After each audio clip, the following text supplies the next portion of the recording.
So yes, welcome to Job Updates by Shrenik Jain YouTube channel. Nuclear power corporation of India limited NPCIL government of India enterprise की तरफ से recruitment निकल करके आ रही है for 2023। In total 325 bumper vacancy निकाली गई है, जहां पर फ्रेशर्स अप्लाई कर सकते हैं, कोई एक्सपीरियंस की नीड नहीं है। यस, यहाँ पर ऑल इंडिया अप्लाई कर सकते हैं। फुल टाइम परमानेंट सरकारी नौकरी रहने वाली है, जो सबसे बढ़िया बात है। CTC प्रोवाइड कर रहे हैं लेवल 10 पे स्केल यानी 12 lakh per annum. Executive training की आपकी पोजीशन रहने वाली है। बट देखो यार, इंपॉर्टेंट पॉइंट्स पहले बता देता हूँ ताकि आपका समय वेस्ट ना हो। सबसे पहले सबसे important BTech in specific branches ही अप्लाई कर सकते हैं, जैसे mechanical, production, chemical, electrical and electronics and telecommunication, instrumentation, civil and combination अगर आपके पास है।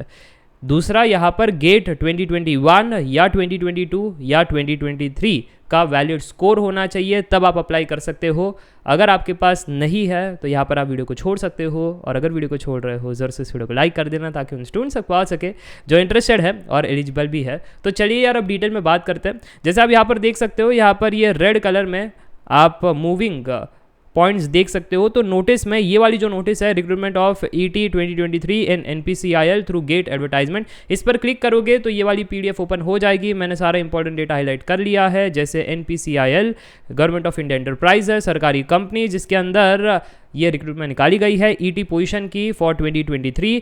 3 गेट्स को यहाँ पर वैलिड किया गया है, जो सबसे बढ़िया बात है।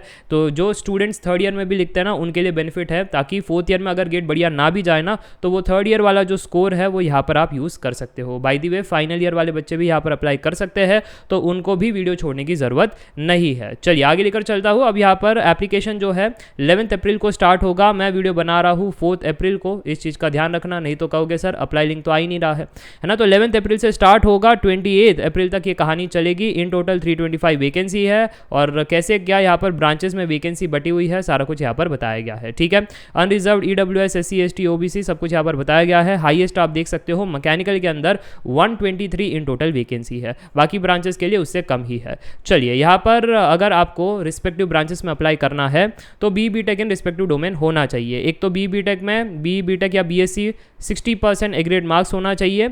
एंड यहाँ पर आप देख सकते हो वैलिड गेट 2021, 2022, 2023 रिस्पेक्टिव ब्रांच में आपका स्कोर होना चाहिए। कौन सा क्या ब्रांच है आगे डिस्कस करेंगे, बट यहाँ पर इंपॉर्टेंट डेट है, इंपॉर्टेंट पॉइंट है एप्लीकेशन फीस। और जो एप्लीकेशन फीस है वो है 500 रुपीज़, जो बहुत ही गलत बात है, क्योंकि इंटरव्यू के लिए इतना फीस लेना कोई लाजमी नहीं है, और वो भी सिर्फ मेल एप्लीकेंट्स को भरना है। UR, EWS, OBC कैटेगरीज में अगर आप आते हो तो। और अगर आप फीमेल एप्लीकेंट हो, या फिर अगर आप SC ST PWD ex serviceman अगर आप ऐसे कैंडिडेट हो, तो उस केस में आपको एग्जाम्पशन मिल जाएगा, कोई भी फीस पे करने की ज़रूरत नहीं है। यहाँ पर डिसिप्लिन के अंदर बात करें तो आप देख सकते हो मैकेनिकल ब्रांच के अंदर मैकेनिकल PI वाले बच्चे अप्लाई कर सकते हैं। बस प्रोवाइड ये है कि यहाँ पर गेट आपने इस ब्रांच से लिखा हुआ होना चाहिए। केमिकल के लिए तो केमिकल है, इलेक्ट्रिकल के अंदर इलेक्ट्रिकल, इलेक्ट्रॉनिक्स दोनों ही एलिजिबल है। आपका गेट का जो पेपर है EE का होना चाहिए। वैसे ही वो इलेक्ट्रिकल, इलेक्ट्रॉनिक्स यहाँ पर भी अप्लाई कर सकते हैं, कोई दिक्कत वाली बात नहीं। सर ऐसा क्यों कह रहे हो, इन्होंने इधर दिया है इलेक्ट्रिकल एंड इलेक्ट्रॉनिक्स बच्चे, अगर आप डिग्री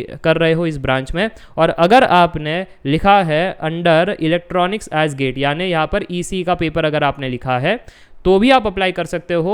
ऑल्सो एलिजिबल, कोई दिक्कत वाली बात नहीं है। ठीक है, बस यहाँ पर आपको ध्यान रखना है इलेक्ट्रॉनिक्स एंड कम्युनिकेशन और ये सारे ब्रांचेस के लिए भी देखो, इलेक्ट्रिकल एंड इलेक्ट्रॉनिक्स यहाँ पर भी दिया गया है।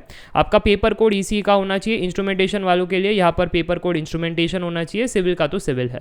तो ये थोड़ा सा जिनको कन्फ्यूजन होता है, मैंने क्लियर कर दिया है, कोई दिक्कत वाली बात नहीं। MEM टेक वाले बच्चे भी अप्लाई कर सकते हैं, और यहाँ पर फाइनल ईयर वाले बच्चे भी अप्लाई कर सकते हैं। अपर एज लिमिट में EWS एंड जनरल वालों के लिए 26 ईयर्स कहा गया है। मैं हमेशा कहता हूँ ये एकदम क्रूशियल डेट्स होते हैं। HPCL में 25, NPCIL में 26, वैसे गेल इंडिया में 26, और भी आपको मिलेगा, है ना। तो ये सब आपको बचकर रहना है, जितना जल्दी हो सके उतना आप गेट की प्रिपरेशन करो और फिर रैंक लेकर आ जाओ, ताकि आपको ये सारी अपॉर्चुनिटी मिलती रहे, नहीं तो आप एलिजिबल ही नहीं रहोगे। बाय द वे, अगर आप अदर कैटेगरीज में आते हो तो रिलैक्सेशन मिल जाता है, तो उनके लिए अच्छी चीज़ है। एंड इसके इसके अलावा ट्रेनी कहाँ पर होगा, कैसे होगा, उसके बारे में बताया गया है। प्लेसमेंट के बारे में यहाँ पर बताया गया है। नेक्स्ट है पे स्केल, लेवल 10 का पे स्केल है 56,100 रुपीज़। ये बेसिक पे है, ये फाइनल पे नहीं है। इसके ऊपर डीए भी मिलता है, उसके ऊपर बाकी चीज़ें भी मिलती है, सिर्फ डीए नहीं है, इंसेंटिव भी है, बाकी आप देख सकते हो स्कीम्स भी है। तो सारा कुछ मिला लोगे तो 12 लाख पर एनम ये मिनिमम आपकी सीटीसी बन जाती है। ठीक है जी। चलिए, इसके अलावा यहाँ पर बॉन्ड पीरियड के बारे में बताया गया है। बीच में अगर आपको छोड़ना है तो यहाँ पर क्राइटेरिया है, इतना ट्रेनिंग में इन्वेस्ट किया है तो उतना तो आपको सर्व करना ही पड़ेगा।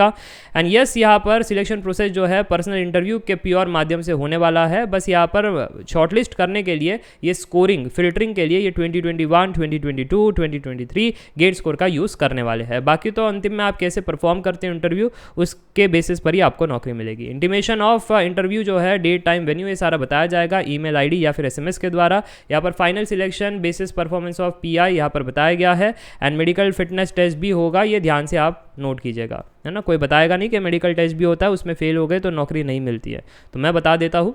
इंटरव्यू जो है टेंटेटिवली आप कब एक्सपेक्ट कर सकते हो, जून में आपका इंटरव्यू होगा और जल्दी से आपको नौकरी मिल जाएगी। और ये जो है इंटरव्यू के समय वेरिफिकेशन ऑफ डॉक्यूमेंट्स होगा, तो कौन कौन से डॉक्यूमेंट्स लेकर जाने हैं सारा कुछ यहाँ पर बताया गया है। तो थोड़ी सी लंबी पीडीएफ है, मैं फटाफट से बोल रहा हूँ सारा important points. Instruction for applying online, यहाँ पर सारा कुछ दिया गया है। पीडीएफ की लिंक्स मैं डिस्क्रिप्शन बॉक्स में दी है, आप जा करके पढ़ सकते हो। स्टेप बाय स्टेप सारा प्रोसेस दिया गया है, कोई दिक्कत आपको नहीं आएगा। ठीक है जी। और बाकी मैंने एप्लीकेशन फीस के बारे में बता ही दिया था, जो गलत बात है, बट ठीक है यार, अब क्या ही कर सकते हैं। बाकी यहाँ पर परसेंटेज के बारे में बताया गया है, 59.99% को 59.99 ही रखना, उसको राउंड ऑफ नहीं करना है, नहीं चलेगा, नहीं चलेगा। ठीक है। जनरल इंस्ट्रक्शंस जो है वही इंडियन नेशनल्स होने चाहिए, और बाकी सारी चीज़ें इसमें कोई ज़्यादा ये नहीं है, खामियां नहीं है। एंड फाइनली मुझे लगता है मैंने सारा इंपॉर्टेंट पॉइंट आपको बता दिया है, अब कुछ बचा नहीं है। फिर भी अगर आपको कोई डाउट है आप कॉमेंट सेक्शन में ज़रूर पूछ सकते हो। Meet in the next video, till then take care, bye for now, see ya, bye.